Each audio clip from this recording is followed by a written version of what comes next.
네, 반갑습니다. 박영식입니다. 오늘 추적추적 비가 오는 날입니다.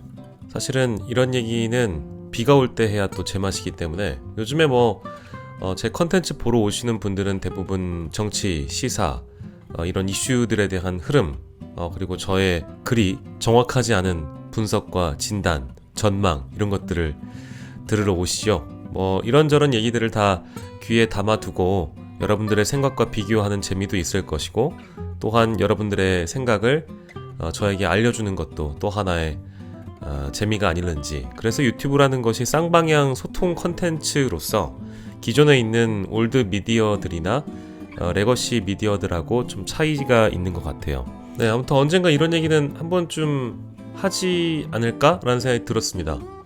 기존에 제 유튜브 구독자 100명 됐을 때부터 보신 분들은 아시겠지만, 제가 전반적으로 하는 일이나 이런 것들은 대부분 대한민국 시사, 정치, 이슈 이런 거를 매일같이 따라가고 그런 거에 골몰해 있는 사람이다 보니까 직업적으로는 그쪽으로 많이 쏠려 있죠. 근데 이 직업을 결국 만들어내는 사람들, 이 비즈니스를 같이 어우러져서 하는 사람들은 지금 방금 표현한 대로 사람이기 때문에 사람들을 참 많이 만나고 그 사람들의 고민도 함께하고 제 고민도 나누고 하면서 결국 인생이라는 게 쳇바퀴 굴러가듯이 돌고 돌고 늘 같은 일들이 반복되지만, 그 문제들을 다 늘어놓고 해결점을 찾고 토론하고 갑론을박하면서 여러 조언들도 듣고 하는데, 그리 막 드라마틱하게 인생의 반전이 찾아오거나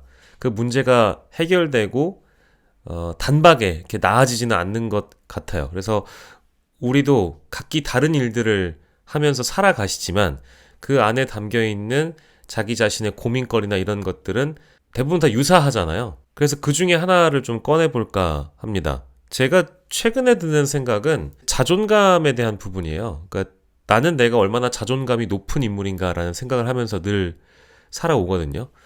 자존심이라는 표현과 자존감은 좀 다르게 인식되는 경향이 있죠. 자존감은 좀 더 자존심보다는 숭고하게 내가 절대 나의 자존감을 훼손해 가면서 인생을 살아갈 필요 없는 것이라고 한다면, 자존심은 조금 손해를 본다고 하더라도, 자존심이 상하더라도 그 상황에 따라서 내가 좀 기분이 나쁠 때 자존심의 상처를 받고 남과 비교했을 때 남에게 굽히지 않고 나의 어떤 품이나 위신을 지키면서 얻어지는 용기, 효능감, 이런 거일 수도 있겠죠. 그래서 이 자존심이라는 표현에는 긍정과 부정이 다 들어가 있는 것 같아요. 그리고 항상 상대방이 존재해야 됩니다. 그런데 자존감 같은 경우에는 좀 다른 것 같아요. 내가 나를 어떻게 보고 있고 내가 나를 어떻게 인정하고 있는가의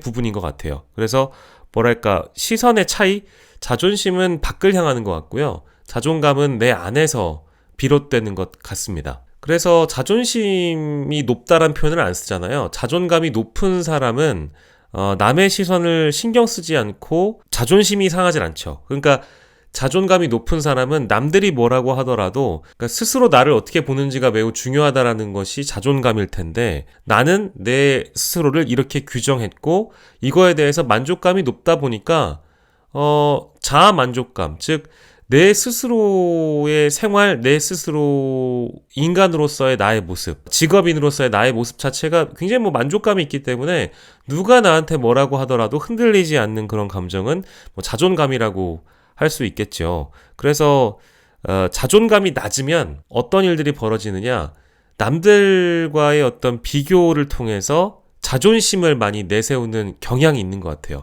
자존감이 낮은 사람들은 그래서 가장 많이 하는 말이 너 나 무시하는 거야? 라는 말을 하거나 속으로 이 새끼가 날 무시하나? 라는 생각을 하는 것 같죠.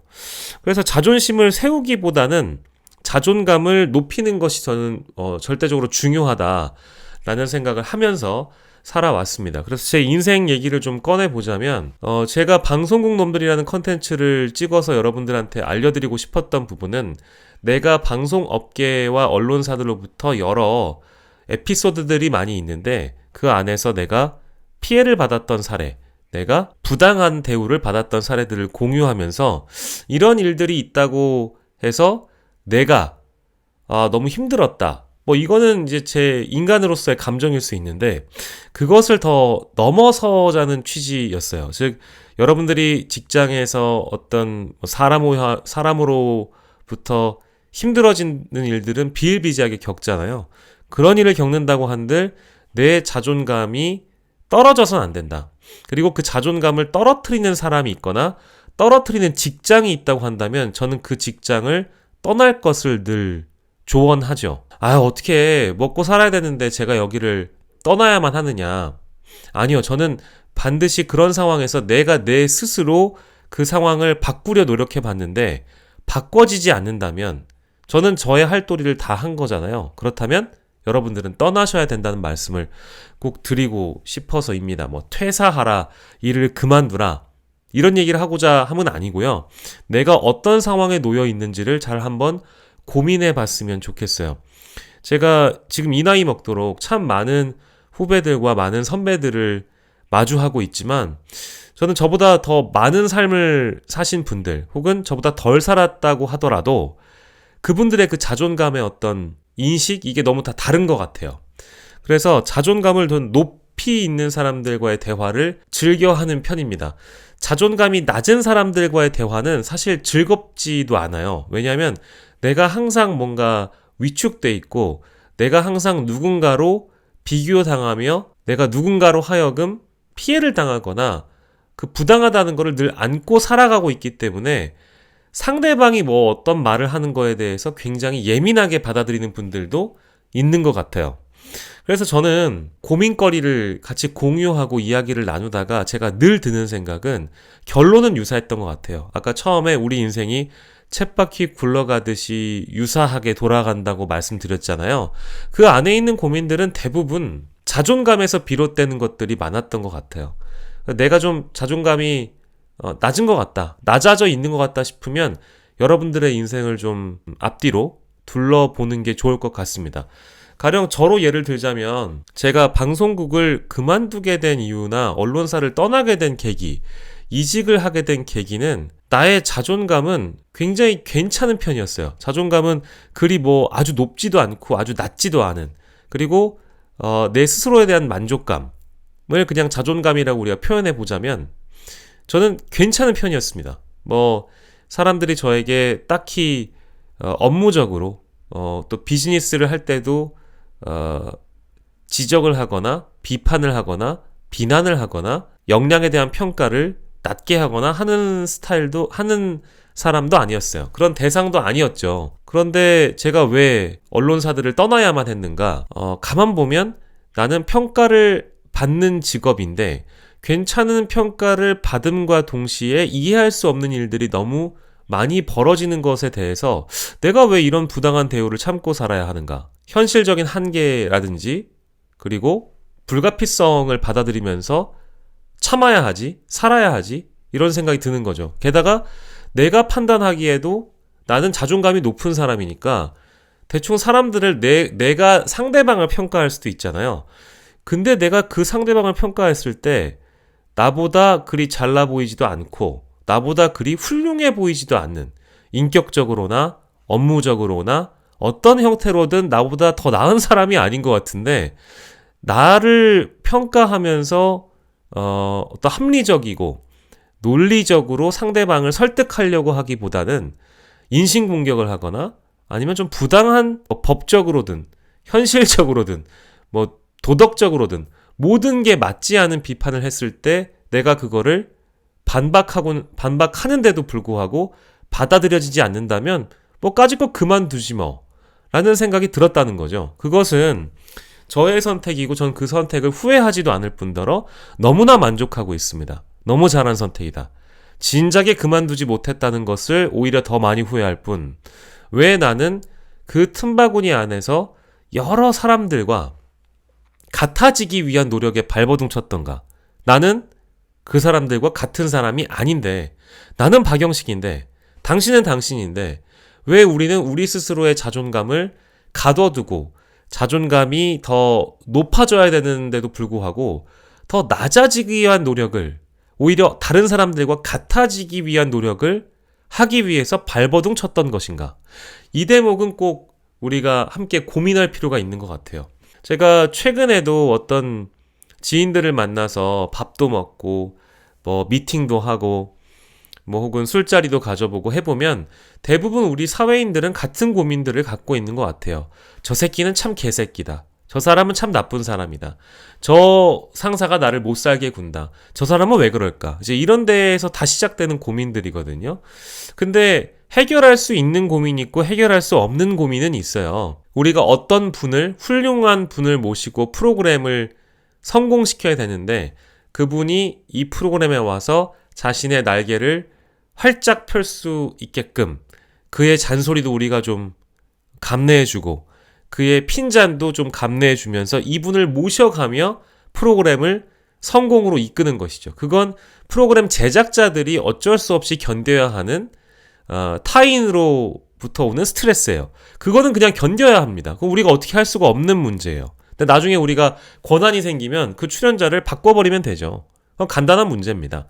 근데 우리가 그 프로그램을 같이 만들어가는 팀원들끼리의 어떤 갈등, 이런 것들은 좀 다른 문제인 것 같아요. 그 안에서도 위아래가 있다 보니까 이 상사는 바뀌지 않는 상사라서 내 평생 이 직장에 있다 하면 이분을 계속 마주해야 되는데 이분이 너무 스트레스다. 이분이 바뀌지가 않는다. 어떻게 해야 되냐. 그리고 내가 내 자존감에 너무 상처를 받는 것 같다.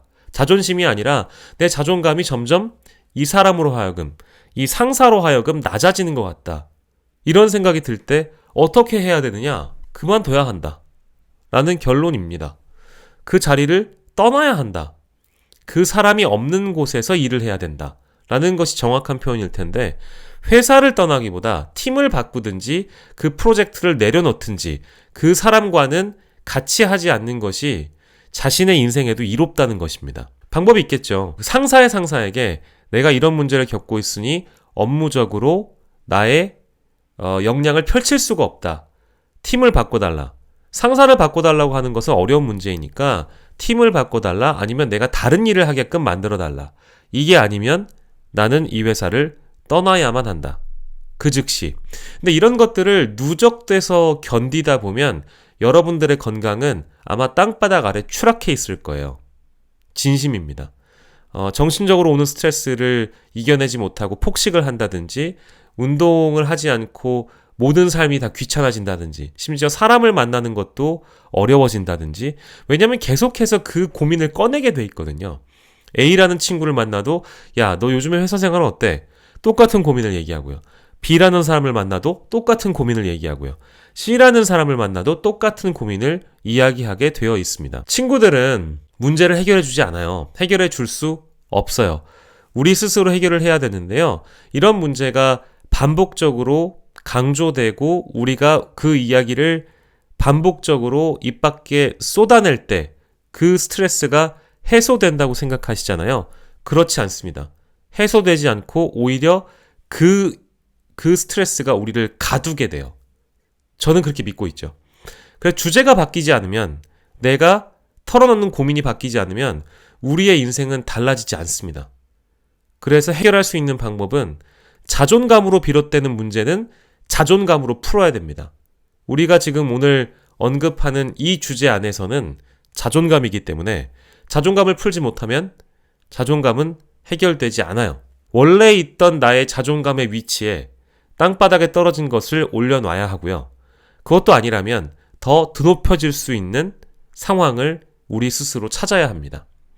그게 아니면 깔끔하게 그 직장과 멀어지는 게 아주 좋은 해법이에요. 이건 극단적인 해법이 아닙니다. 여러분들의 삶을 위해서, 여러분들의 건강을 위해서 그만두는 게 맞아요. 저를 믿으셔도 좋습니다. 내가 언제부터 이렇게 남에게 지적을 받고 살아왔던 사람이었나? 내가 언제부터 남에게 이런 인격적인 대우를 받지 못했던 사람이었나? 라는 질문이 드는데, 자존감이 낮은 사람들은 내가 못해서 그렇지. 그렇지. 이건 내가 못한 거니까 받아들여야지. 라고 생각을 한단 말이에요. 근데 실제 그것이 못하는 건지, 못한다는 평가를 타인으로 하여금 받았을 때 그 타인만 못한다고 생각을 하는 건지 고민해 보신 적 있으세요? A라는 결과물을 냈을 때 누군가는 그 결과물에 잘했다고 박수를 치지만 어떤 사람은 이 업계에서는 능력이 없다라는, 이 업계를 떠날 정도의 평가를 내릴 수도 있는 거잖아요. 그러니까 사람에 따라 다른 겁니다. 상대적인 거죠. 누군가는 나를 좋아하고 누군가는 나를 싫어할 수 있죠. 근데 싫어하는 사람의 평가에 이끌려가듯 매몰되고, 그 평가에 매몰되고 나의 자존감이 점점 낮아지고 있는데, 그런 지적이나 평가를 받으면서 그래, 내가 못해서 그렇지, 내가 이런 대우를 받을 만한 사람이지 라고 생각을 하는 순간 우리의 인생은 딱 그 정도에 머물 수밖에 없다는 겁니다. 뻗어나갈 수 없고 진보할 수 없는 것이죠. 왜 우리는 계속 그 상황 안에 우리를 가둬야 하는가? 해결책을 찾자. 그리고 네 말대로 했다가 내 인생 쫄딱 망했어 임마, 이런 사람들이요? 저는 절대 없을 거라고 봐요. 제가 장담할 수 있습니다. 저도 제 스스로 어떠한 울타리를 벗어던지고 오롯이 혼자가 되었을 때 느껴지는 외로움, 고독, 더 이끌어놔야 되는 나의 용기, 사람들이 내가 만들어내는 컨텐츠를 가지고 이 새끼가 이 정도밖에 안 되는 사람이구만 라는 평가를 하든 말든 무슨 상관입니까? 그냥 내가 하겠다는 건데. 여러분들의 인생은 똑같아요. 여러분들이 뭘 하든 간에 여러분들이 하는 일은 언제나 믿으시는 게 좋습니다. 일단 해보고 그것에 대한 평가를 귀를 열어놓고 듣되 적어도 합리적인 평가만 들어야지, 비인격적인 비난이나 그냥 비판을 위한 비판, 비난을 위한 비난에 지나지 않는다면 그것을 들을 필요가 없다는 겁니다. 그런데 우리는 악플에 더 관심을 많이 갖게 되고 악플에 더 반작용을 하게 되죠. 사람이라는 게 원래 그렇습니다. 칭찬보다 욕에 민감하고요. 나에게 잘해줬던 사람보다 나에게 나쁜 짓을 했던 사람이 깊이 마음에 각인돼 있죠. 오히려 반대해야 되는데 사람의 심리가 그렇습니다. 나에게 칭찬을 해주는 것은 어찌 보면 당연한 것처럼 흘려듣고 나에게 비판한 사람들을 더 오래오래 기억하기 마련이죠. 사실 반대가 돼야 됩니다. 근데 우리는 항상 그런 식으로 반작용을 해왔어요. 반응을 해왔어요. 그런 반응을 하다 보면 내가 스스로 그 안에 갇힐 수밖에 없다는 점 꼭 말씀드리고 싶었고요. 그래서 연휴이다 보니까 제가 이런 영상을 찍는 이유도 아침에 일어났는데 비가 추적추적 오는 거예요. 그래서 최근에 제가 지난 몇 달간 후배들도 만나고 이런 고민 저런 고민을 나누면서 들었던 것은 결론적으로 우리의 인생을 좀먹게 만드는 걸 남들이 아니라 우리 스스로가 좀먹게 만들고 있다는 점입니다. 즉 이것을 단순하게 표현해서 네가 당할 만하니까 당했다 이런 얘기를 하려고 하는 것이 아니고, 우리가 한 번쯤은 누군가에게 욕을 먹을 수도 있는 것이고요, 꾸지람을 들을 수도 있는 것인데 그 욕과 꾸지람을 우리가 어떻게 받아들일 것인가, 어떻게 좋은 방향으로 승화시킬 수 있을 것인가에 대한 고민, 그리고 내가 나를 어떻게 평가하고 있는지에 대한 자존감, 자존심과 다르다는 점을 좀 강조하고 싶어서 이 영상을 찍게 됐고요. 우리는 어떤 사람의 평가에도 연연하지 않고 우리가 우리 스스로 거듭날 수 있는 삶을 살아야 한다. 그것이 프리랜서든 직장인이든 우리 인간 한 개인으로서 우리가 좀 더 거듭날 수 있는, 인생에서 진일보할 수 있는 방법은 우리의 자존감을 높이는 방법이다. 무수히 많은 자기계발서를 읽으면서, 위인전을 읽으면서 나도 이런 사람이 될 거야 라고 생각하는 것도 좋습니다만, 우리는 사실 그보다 더한 사람이 될 수 있는데도 불구하고 그런 것들을 찾아 읽으면서 그 정도에만 머물려고 한다는 것도 사실 어찌 보면 한계에 가두는 것이죠. 뭐랄까, 우리의 재능과 역량이라는 것은 때론 우리가 발굴해내고 세상에 그것을 드러내고 세상이 그것을 평가해 줄 때 박수를 받기도 하지만, 우리는 원래 그런 사람들이니까, 우리는 원래 그 정도의 역량이 있었던 사람인데도 불구하고 내세우지 못했다라는 부분, 그런 부분들이 너무 아쉽더라고요. 저도 가만 보면 후배들 중에는 저 정도에서 머물 만한 스타일이 아니고 저 정도에서 머물 만한 사람이 아닌데도 불구하고 그저 그런 대로 잔잔한 물결같이 살면서 그 정도의 삶에 만족하는 사람들이 있어요. 그 잔잔한 물결이라는 것이 그냥 그 말 그대로 잔잔한 것 같지만 그 물 밑에 또 수심 아래에 우리가 들어가 보면 굉장히 많은 일들이 벌어지고 있잖아요. 그 잔잔함을 유지하기 위해서 너무 많은 스트레스를 감내하고 인내하고 있는 것은 아닐까. 너는 이거보다 더 나은 사람이라고 나는 생각하는데 네가 네 스스로 그 안에 너를 가두고 있는 것이 너무 안타깝다. 언제든 걱정하지 말고 네가 하고 싶은 대로 원하는 대로 한 번쯤 살아봤으면 좋겠다. 남들이 그 제약과 장벽을 가뒀을 때 멈추지 말고 앞으로 더 나아갔으면 좋겠다. 이런 말씀을 그 친구한테 꼭 하고 싶었었거든요. 근데 못해서 이 자리를 빌어서 해봅니다. 이건 제 스스로에게 하는 말이기도 해요. 저는 어느 순간 어떤 결정을 내린 이후에, 어느 시점에 제 인생에 딱 그 결정을 내린 이후에 나는 앞으로 무조건 내 마음대로 살겠다. 어느 누가 나한테 어떤 얘기를 하더라도 내 스스로 결정하고 내 스스로 책임을 지고 내 마음대로 하면서 마음껏 살겠다. 돈 벌든 말든 모르겠다. 이렇게 하면 벌려지겠지 라고 생각했는데 정말 그것이 내 마음대로 살다 보니까 돈이 벌어지기 시작했어요. 그래서 그대로 또 믿어보려고 합니다. 앞으로 뭐 방송 출연도 끊길 수도 있고 방송 출연이 생길 수도 있고 혹은 내가 하고 싶어하는 일이 이것보다 다양한 분야로 늘어날 수도 있고 꼭 방송만이 아니라 여러 일들이 있을 수 있잖아요. 그런 것들을 가두지 않으려고 합니다. 아침에 일어나서 이거 한번 해볼까 싶은 것들은 오늘처럼 그냥 찍어보고 올리고 공유하고 그렇게 살아가려고 하거든요. 그래서 여러분들이 어떤 일을 하시더라도 이 일을 이렇게 한번 풀어가 봤으면 좋겠다. 이 일을 이런 식으로 기획해서 제작해보면 어떨까? 이 글을 이런 방식으로 써보면 어떨까? 이 스토리를 이렇게 한번 펼쳐나가보면 어떨까?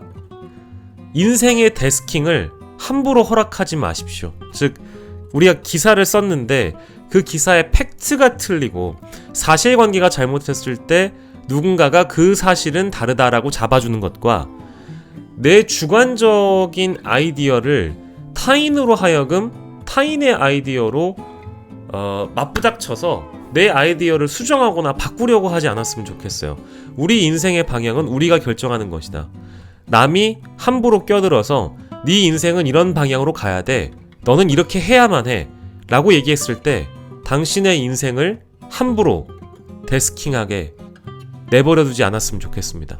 여러분들의 자존감을 스스로 지키시고 여러분들의 인생을 스스로 만들어 가셨으면 좋겠다는 말씀을 꼭 드리고 싶어서 이건 제가 올해 만난 사람들마다 꼭 드리고 싶었던 말씀이었어요. 비가 추적추적 오는 아침에 커피 한 잔과 함께 반드시 하고 싶었던 말을 또 이렇게 하고 있습니다. 가끔씩 이런 생각이 들 때마다 찾아오도록 하겠습니다. 즐거운 하루 되시고 언제든 저희 유튜브를 또 찾아와 주십시오. 여러분 끝까지 들어주셔서 감사합니다.